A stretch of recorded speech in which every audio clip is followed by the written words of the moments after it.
Soya chunks biryani ಹೇಗೆ ಮಾಡೋದು ಅಂತ ನೋಡೋಣ ಬನ್ನಿ. ಸೊ ನೋಡಿ, ಎಲ್ಲ ಇಂಗ್ರೀಡಿಯೆಂಟ್ಸ್ನು ನಾನು ರೆಡಿ ಮಾಡಿ ಇಟ್ಕೊಂಡಿದ್ದೀನಿ.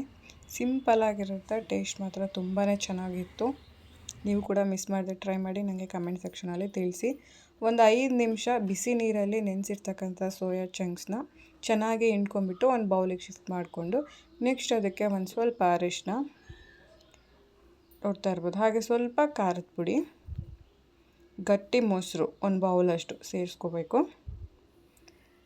ರುಚಿಗೆ ತಕ್ಕಷ್ಟು ಉಪ್ಪು, ಸ್ವಲ್ಪ ಅದಕ್ಕೆ ಎಷ್ಟು ಬೇಕೋ ಅಷ್ಟು ಉಪ್ಪು, ಅರಿಶಿನ, ಮೊಸರು, ಖಾರದ ಪುಡಿ ಹಾಕ್ಕೊಂಡು ಚೆನ್ನಾಗಿ ಇದನ್ನು ಮ್ಯಾರಿನೇಟ್ ಮಾಡಿಕೊಂಡು ಇಟ್ಕೋಬೇಕಾಗತ್ತೆ ಒಂದು 10-15 ನಿಮಿಷ. ನೋಡಿ, ಮೊಸರಲ್ಲೆಲ್ಲ ಉಪ್ಪು ಖಾರ ಎಲ್ಲ ಚೆನ್ನಾಗಿ ಹಿಡಿಯುತ್ತೆ, ಟೇಸ್ಟ್ ಕೂಡ ತುಂಬ ಚೆನ್ನಾಗಿರುತ್ತೆ. ಸೊ ಯಾರ್ಯಾರು ನಾನ್ ವೆಜ್ ತಿನ್ನಲ್ಲ ವೆಜಿಟೇರಿಯನ್ಸ್, ಸೊ ಇದನ್ನು ಟ್ರೈ ಮಾಡಿದ್ರೆ ಸೇಮ್ ನಾನ್ ವೆಜ್ ಥರನೇ ಟೇಸ್ಟ್ ಕೊಡುತ್ತೆ, ತುಂಬಾ ರುಚಿಯಾಗಿರುತ್ತೆ. ಮಿಸ್ ಮಾಡದೆ ಟ್ರೈ ಮಾಡಿ.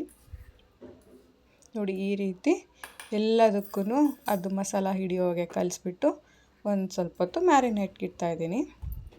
ಈಗ ಒಂದು ಕುಕ್ಕರ್ಗೆ ಒಂದು 2 ಟೇಬಲ್ ಸ್ಪೂನಷ್ಟು ಕುಕ್ಕಿಂಗ್ ಆಯಿಲು, ಹಾಗೆ ಸ್ಪೈಸಸ್ ಚಕ್ಕೆ, ಏಲಕ್ಕಿ, ಲವಂಗ, ಸ್ವಲ್ಪ ಸೋಂಪು, ಚಕ್ರ ಮೊಗ್ಗು, ಪಲಾವ್ ಎಲೆನ ಹಾಕ್ಕೊಂಡು ಇದೆಲ್ಲ ಚೆನ್ನಾಗಿ ಎಣ್ಣೆಯಲ್ಲಿ ಫ್ರೈ ಆಗಬೇಕು. ಹಾಗೆ ಕಟ್ ಮಾಡಿಟ್ಟಿರ್ತಕ್ಕಂಥ 3 ಹಸಿಮೆಣಸಿನ್ಕಾಯಿನ ಸೇರಿಸ್ಕೊಂಡು ಇದು ಕೂಡ ಚೆನ್ನಾಗಿ ಫ್ರೈ ಆದ ನಂತರ ಸ್ವಲ್ಪ ಒಂದು ದೊಡ್ಡ ಈರುಳ್ಳಿ ಸೇರಿಸ್ಕೊತಾ ಇದ್ದೀನಿ ಕಟ್ ಮಾಡಿ.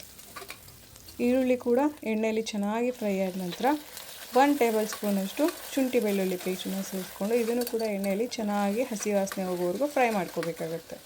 ನೆಕ್ಸ್ಟು 1 ಮೀಡಿಯಮ್ ಸೈಜು ಟೊಮ್ಯಾಟೊ, ಹಾಗೆ ಇದಕ್ಕೆ ರುಚಿಗೆ ತಕ್ಕಷ್ಟು ಉಪ್ಪು, ಅರಿಶಿನ, ಖಾರದ ಪುಡಿ ಇಷ್ಟನ್ನು ಸೇರಿಸ್ಕೊಂಡು ಇದನ್ನೆಲ್ಲ ಚೆನ್ನಾಗಿ ಎಣ್ಣೆ ತೇಲ್ಕೊಂಡು ಬರೋವರೆಗೂ ನೋಡಿ ಈ ಥರ ಆಗೋವರೆಗೂ ಫ್ರೈ ಮಾಡ್ಕೋಬೇಕಾಗತ್ತೆ.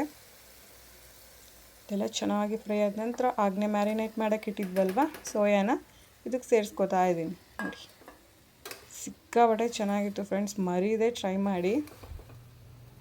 ನೋಡಿ, ಇದನ್ನೆಲ್ಲ ಚೆನ್ನಾಗಿ ಎಣ್ಣೆಯಲ್ಲಿ ಫ್ರೈ ಮಾಡ್ಕೋಬೇಕಾಗತ್ತೆ. ಈ ರೀತಿ ಫ್ರೈ ಆದ ನಂತರ ಆಗಲೇ ನೆನೆಸಿಟ್ಟಿದ್ದೆ ಅಲ್ವಾ ಅಕ್ಕಿನ ಚೆನ್ನಾಗಿ ತೊಳೆದು ನೆನೆಸಿಟ್ಟಿದ್ದೀನಿ ಒಂದು 10-15 ನಿಮಿಷ. ಅದನ್ನು ಸೇರಿಸ್ಕೊಂಡು ಒಂದು ಒಳ್ಳೆ ಮಿಕ್ಸ್ ಕೊಡಬೇಕಾಗತ್ತೆ. ನೋಡಿ, 1 ಕಪ್ ಅಕ್ಕಿಗೆ 2 ಕಪ್ಪಷ್ಟು ನೀರು ಹಾಕ್ಕೋತಾ ಇದ್ದೀನಿ. ನೀರು ಸೇರಿಸ್ಕೊಂಡು ಅಗೇನ್ ಉಪ್ಪು ಖಾರ ಎಲ್ಲ ಕರೆಕ್ಟಾಗಿದೆಯಾ ಚೆಕ್ ಮಾಡ್ಕೊಳ್ಳಿ. ಸೋಕ್ ಮಾಡಿದ್ನಲ್ವ ಅದೇ ಕರ್ಣ ಮತ್ತು ಇದಕ್ಕೆ ಆ್ಯಡ್ ಮಾಡ್ಕೊಳ್ತಾ ಇದ್ದೀನಿ, ಆ ಬೌಲ್ಗೆ ಹಾಕಿದ್ದು. ನೋಡಿ, ನೆಕ್ಸ್ಟ್ ಲೆವೆಲ್ ಇತ್ತು ಫ್ರೆಂಡ್ಸ್, ಚಿಕನ್ನೇ ಮೀರ್ಸತ್ತೆ ಇದು ಸೋಯಾ ಚಂಕ್ಸ್. ನೋಡಿ, ಈಗ ಲಾಸ್ಟಿಗೆ ಸಣ್ಣ ಕುದಿ ಸ್ಟಾರ್ಟ್ ಆಗ್ತಿದೆ ಅಂದಾಗ ಸ್ವಲ್ಪ ಪುದೀನ ಸ್ವಲ್ಪ ಕೊತ್ತಂಬರಿ ಸೊಪ್ಪನ್ನು ಸಣ್ಣದಾಗಿ ಹೆಚ್ಚಿಬಿಟ್ಟು ಹಾಕ್ಕೊತಾ ಇದ್ದೀನಿ. 3 ವಿಷಲ್ ಹೊಡಿಸ್ಬಿಟ್ರೆ ನಮ್ಮ ಸೋಯಾ ಬಿರಿಯಾನಿ ರೆಡಿ. ಈ ವಿಡಿಯೋ ಏನಾದರೂ ನಿಮ್ಗೆ ಇಷ್ಟ ಆಗಿದ್ರೆ ನನ್ನ ಚಾನಲ್ನ ಮರೀದೆ ಸಬ್ಸ್ಕ್ರೈಬ್ ಮಾಡ್ಕೊಳ್ಳಿ.